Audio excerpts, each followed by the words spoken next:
पूर्वी नेपालको मुटुमा बसेको उल्लाबारी एउटा यस्तो नगर हो जहाँ परम्परा र आधुनिकता हातमालो गर्दै अघि बढिरहेका छन्।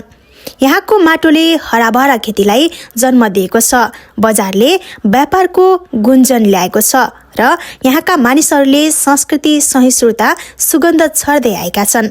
समुद्र सतहबाट झन्डै 125 मिटरको उचाइमा फैलिएको उल्लाबारी समथर तराई भूमिमा अवस्थित छ। यहाँको माटो उर्वर छ, जसले कृषि उत्पादनमा अद्भुतपूर्ण योगदान पुर्याएको छ। गर्मीमा हल्का तातो र जाडोमा मधुरो चिसोपनको अनुभूति गराउने मौसम यहाँको अर्को विशेषता हो। विशेष गरेर यहाँ नेवार, लिम्बू, राई, मधेस, थारू, ब्राह्मण, क्षेत्री, मुस्लिम लगायतका समुदायहरू एक आपसमा मिलेर बसोबास गरेका छन्। जातीय विविधताले सांस्कृतिक पर्वहरूलाई अझै धेरै रोचक बनाएको छ। कृषि यहाँको जीवनशैली हो। धान, मकै, गहुँ, तेल, तरकारी, फलफूल जस्ता बालीनाली उत्पादनमा उल्लाबारी अब्बल छ। तर अब कृषि मात्र होइन, व्यापार र उद्योगमा पनि फस्टाइरहेको छ। शिक्षाको उज्यालोले उल्लाबारीका गल्लीहरूमा नयाँ ऊर्जा भरेको छ।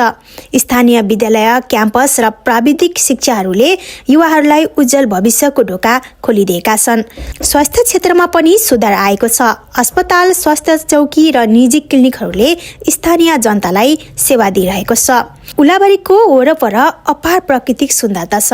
यहाँबाट केही घण्टाको दूरीमा धेरै पर्यटकीय स्थलहरू रहेका छन्, जस्तै पथरी शनिश्चरे जङ्गल, किचना घाटी, नेपालकै सबैभन्दा होचो स्थान, दमक नजिकको सुतासी धाम, काकरभिटा हुँदै भारत भ्रमणको सहज सुविधा, स्थानीय मेलाहरू, महोत्सवहरू र सांस्कृतिक कार्यक्रमहरूले पनि पर्यटनलाई प्रवर्धन गरिरहेको छ। समयसँगै उल्लाबारी अब कृषि, व्यापार, पर्यटन र पूर्वाधार विकासको सङ्गम बन्दै आएको छ।